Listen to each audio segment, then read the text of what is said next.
Okay, so I'm talking about Prader-Willi and semi-independent accommodation, and I'm going to go into what that means very shortly.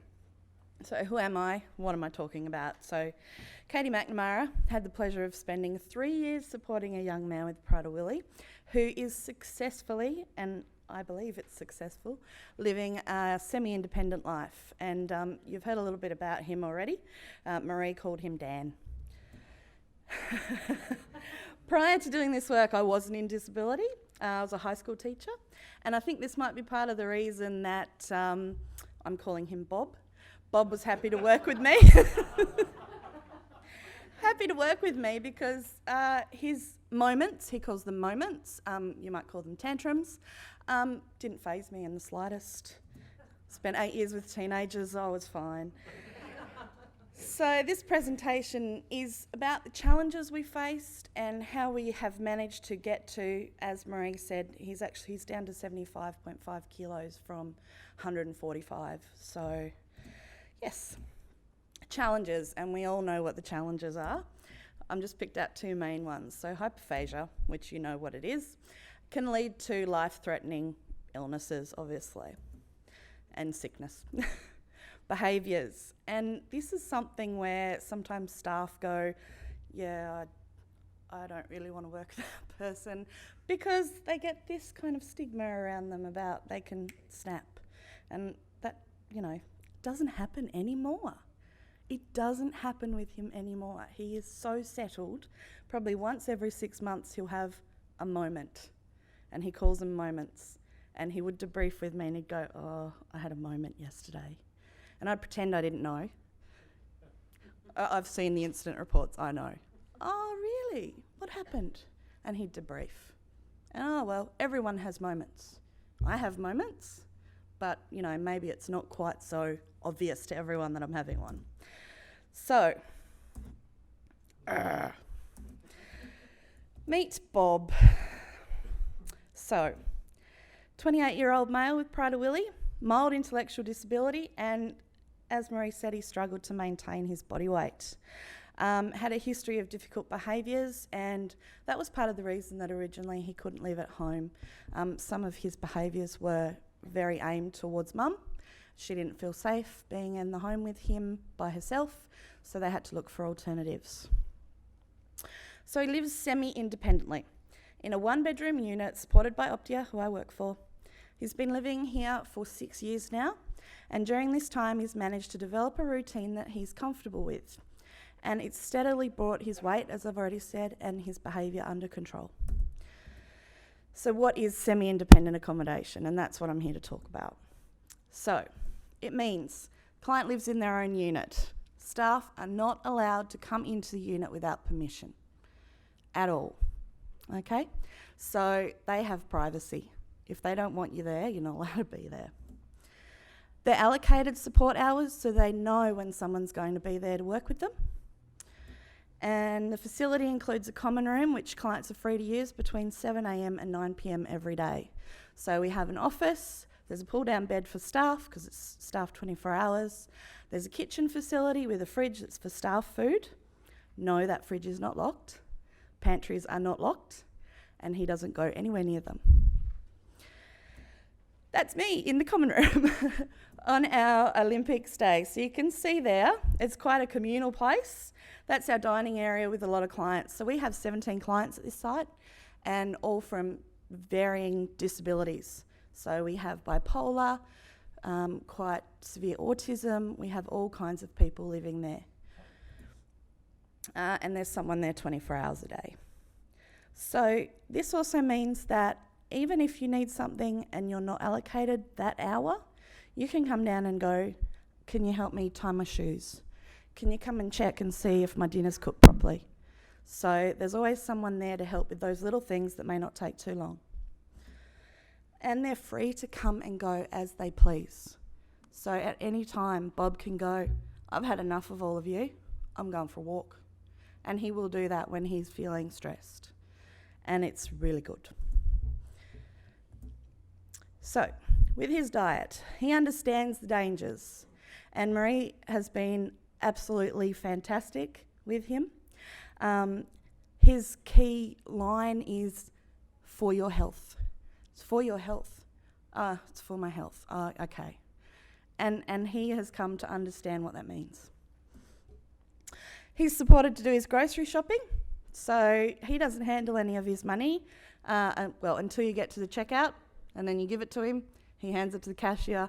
Cashier hands him his change. He hands it to you. Yep. But him being able to do his groceries gives him a real sense of choice. So it may take him an hour to choose 7 bananas, but he can choose which bananas he wants. And he can peel all the stickers off if that's what he wants to do. Yep. Takeaway food, oh my goodness, yes, every Saturday night.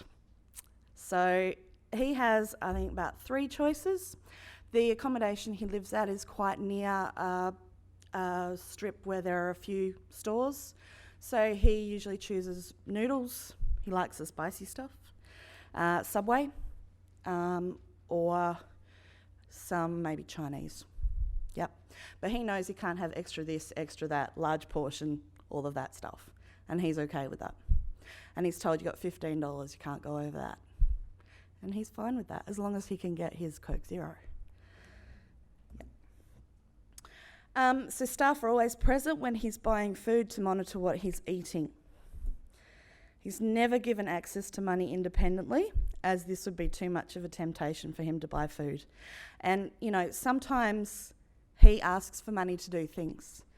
And I am going to say that once he'd been out and he came back and he asked the staff member if he could have some money because he wanted to go to the men's club and have a private dance. He was very interested. Okay, he'd only just been taking testosterone and these feelings were coming up. So we gave him the money, and then a staff member followed the taxi in the car just to check and make sure he was going where he said he was going. So he didn't know we did that, but we know the dangers of him having access to the money. Exercise. And my favourite part of working with him is exercise, because we get to talk and he will say, I'm feeling, and you have the chance to diffuse things while you're walking. It's really good. So he's been involved in all aspects of this. So again, I think a lot of it's about choice and about him choosing what he wants to do. And it helps him maintain his routine, because we can say, remember, you chose this. If you want to change it, we can have a meeting and talk about it. Woo. All right, so that's really small, but if you want a copy of this is his weekly routine, and basically has the same breakfast every day. Morning activities, so he does something every day except for Friday, Saturday, Sunday mornings. Friday afternoons, he has hydrotherapy, so that's exercise as well. And he usually wants to go for a walk every day. Sometimes it depends who's working with him. Volunteer work. So Bob is not interested in working. He doesn't want to do day programs, but he loves the clown doctors. So he decided he'd volunteer for them. He's signed a contract. He puts out donation tins.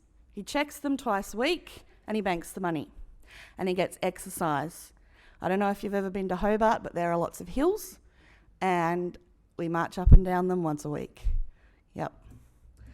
Hydrotherapy, again, we thought getting him into the water, getting him moving would be fun, and at the end he gets 10-minute spa. Best shift ever. So he has a physio who makes his program. She is his exercise physio person.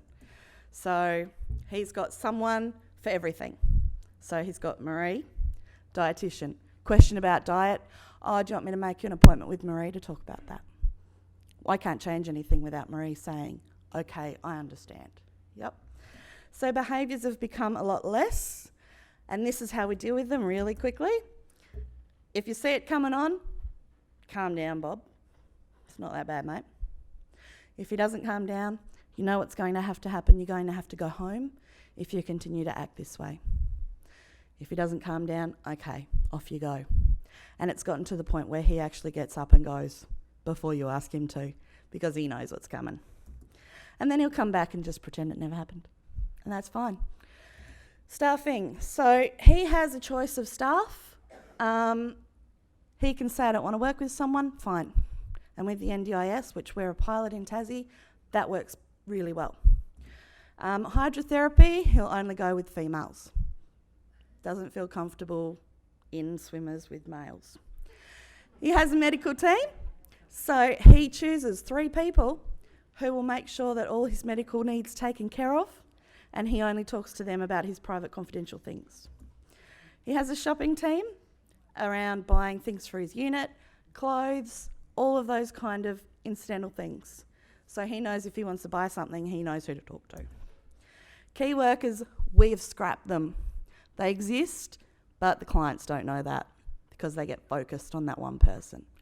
So that person in the background checks everything every month, but the clients don't know. And success. So 6 months, I think, since a moment.